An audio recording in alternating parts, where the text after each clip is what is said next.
From the outset, we knew that we wanted story to be one of the big pillars for the Force Unleashed franchise. It really heightens that sense of immersion. It gives you a character that you can relate to, it puts you into the story, and we wanted to tie into the overall saga as well.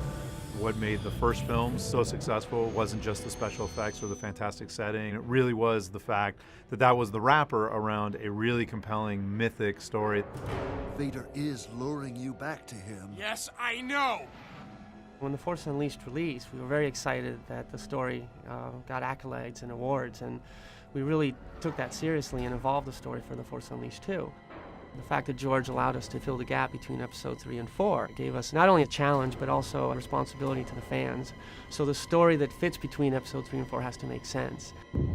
It is a time period that hasn't been very well defined in the past. Darth Vader is hunting down the last of the Jedi, the Rebel Alliance is really fledgling, and the Empire is really locking down control of the whole galaxy.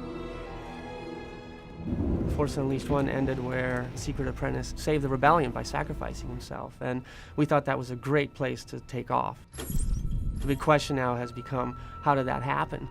The story for The Force Unleashed 2 really evolved. It became a lot darker, a lot grittier, and most importantly to me, a lot more personal. And we decided to allow the apprentice to grow up and to become much more self-aware. And he went from being Secret Apprentice to somebody that we actually call a name, Starkiller. He's actually a person.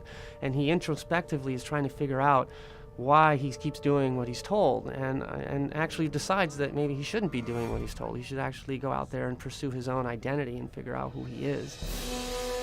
Because we start Starkiller off as allegedly a clone, and a clone who's going insane, immediately we already have a little darker tone to the story as well. So you're not really sure where he's going to end up, whether or not he's a clone, whether or not he's going insane. We've really focused on making him a little bit less about the big galactic struggle and more about this character and what his motivations are and what he's going through. You will return to me and give yourself to the dark side.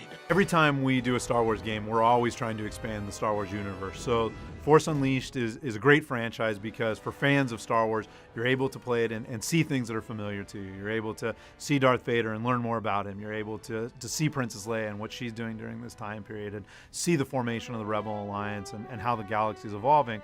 But because we're always expanding everything and adding new things, you also get to encounter new characters. So Starkiller has evolved and become, a hero in his own right.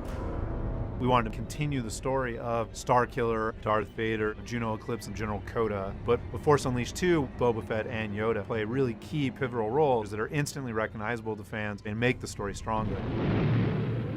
What's really cool about that is that it resonates to some of the things that you might remember for The Empire Strikes Back, where, for example, Luke was trying to figure out his self-identity, and he goes to Dagobah and meets the incredible Yoda. I'm looking for someone. Looking? Found someone you have, I would say. And goes to the Cave of Evil and uses that experience to get to the other side, much more aware, at least much more aware about what his next direction needs to be.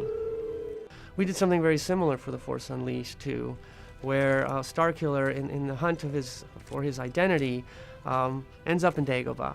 He, of course, comes across Jedi Master Yoda. However, he doesn't know who Yoda is. Yoda is just this kind of creature that he discovers guarding what we call the Cave of Evil, this place of immense power on Dagobah, where Luke Skywalker had his vision of Darth Vader in Empire Strikes Back. Something lost. A part of yourself, perhaps. Yoda kind of helps Starkiller figure out the next steps in his journey, really encourages him to go into the Cave of Evil and have a vision of his own in order to continue on his journey and figure out where Juno Eclipse might be. Early in the story process, one of the designers suggested, well, what if Boba Fett tried to spirit Juno Eclipse away? We know from a lot of the expanded universe that Boba Fett has been working for the Empire, and it made sense that Vader would hire somebody like Boba Fett to help him track down Starkiller. Boba Fett plays a key part in making sure that somehow Darth Vader gets to find Starkiller again.